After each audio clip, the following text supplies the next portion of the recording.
keys, talking while we're down for public comments.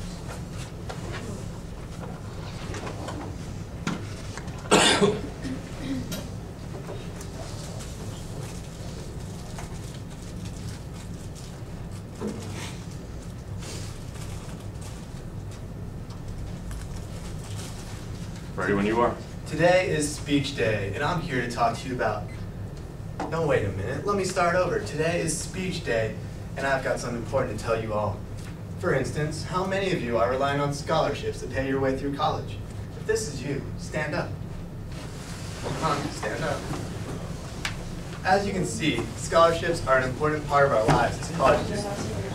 But, did you know there are people out there who are trying to take advantage of us? Today, I'm going to tell you about scholarship scams and how to avoid them. Not only that, I'm going to show you who you can turn to if you ever suspect one. While doing my research, I turned to fastweb.com, a highly used and recognized scholarship matching service. They care about you. They don't want you to fall for the scammers. So, let's get started. First off, I'll show you the warning signs of a scholarship scammer. According to the article, Scholarship Scam Alert by K. Peterson, PhD, there are 5 warning signs to scammers. 1. A scammer will send you an unsolicited award. This is a scholarship you never applied for from an organization you've never heard of. Sounds good, doesn't it? So, what happens if you give it? Well, an example of this is shown in the article, Slamming Scammers, by Roxanne Haddad.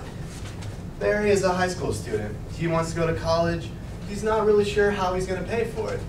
So, he receives a letter in the mail from a scholarship matching service. They claim for $200. They will provide him a custom-tailored list of scholarships. And on these scholarships, it's like, for sure, he's going to win it, guaranteed. So, Barry bites. He pays $200, and guess what? He receives a list, and he's disappointed. On it, there's scholarships, all right, but they're for Native American students and those pursuing a degree in medicine. Barry was neither of those. So he did what all of us would probably do in that situation. He asked for a refund. The scammer denied him. The scammer said he'd have to provide proof that he applied to each and every one of those scholarships. That's a lot of frustration and a waste of time for Barry. 2. Scammers will not provide you with contact information. The most you're going to get out of them is a P.O. box you can mail the check. And once you mail the check, it's not guaranteed they're going to talk to you again. 3. Scammers, they like to say they'll do all the work. This includes filling out your application, contacting the source of the scholarship, and even securing the award to you.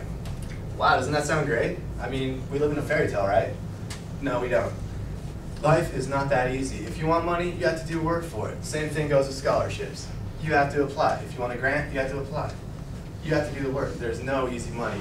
Scammers take advantage of people's laziness because of this. 3. Scammers claim. Wait a minute. I said 3. 4. Scammers claim they have exclusive information. This information is like, you can only get this scholarship through us. But in all actuality, scholarship providers, they like to give it out to as many sources as possible because they want you to win their award. They want you to hear about it. So if you ever get the line, go through us. We have this exclusive scholarship offer. Don't listen. It's a scam. They want your money. And 5, scammers will request your personal information to hold the award for you. This information includes your social security number, your checking account, and your credit card information. Well, guess what if you give it to them? 1, with your social security, they can steal your identity. With your identity, there goes the money in your checking account. And with your credit card, it's maxed. And the worst part of all, you're liable for fraud. Scammer walks free and you go to prison. So, as you can see, scammers come in many different shapes and many different sizes. But there's hope. There are several organizations you can turn to if you ever suspect a scam. So, say warning sign number 1. You get a letter in the mail from an organization you're not sure of. You can go to these organizations, do background information, and if you suspect they're a scam, you can even report them. So that way, other students will be prepared. These organizations are the National Fraud Information Center, the Federal Federal Trade Commission, your state attorney's general's office. Well, I don't know where that came from. And the Better Business Bureau. Oh, did I mention the U.S. Postal Inspection Service? Well, let's see if you've been paying attention. Kevin, tell me what a warning sign of a scam is. If they don't provide any contact information? That's right. Scammers will do whatever it takes in order to get your money, whether it includes creating a bogus award or offering services that aren't even worth it. Scammers are always going to be here, and you just got to learn to avoid them.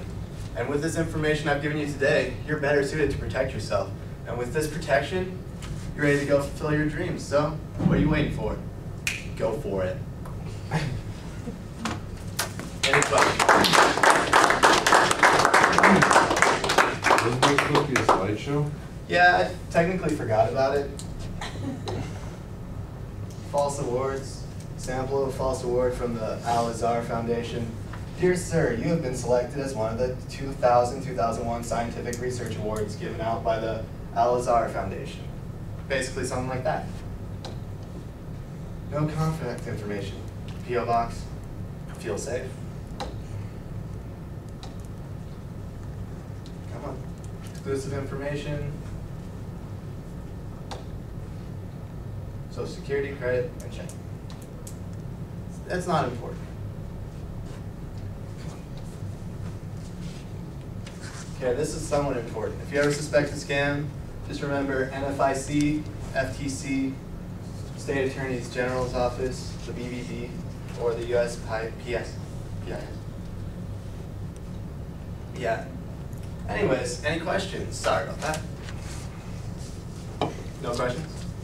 All right, you've been a great audience. I'll be here all week.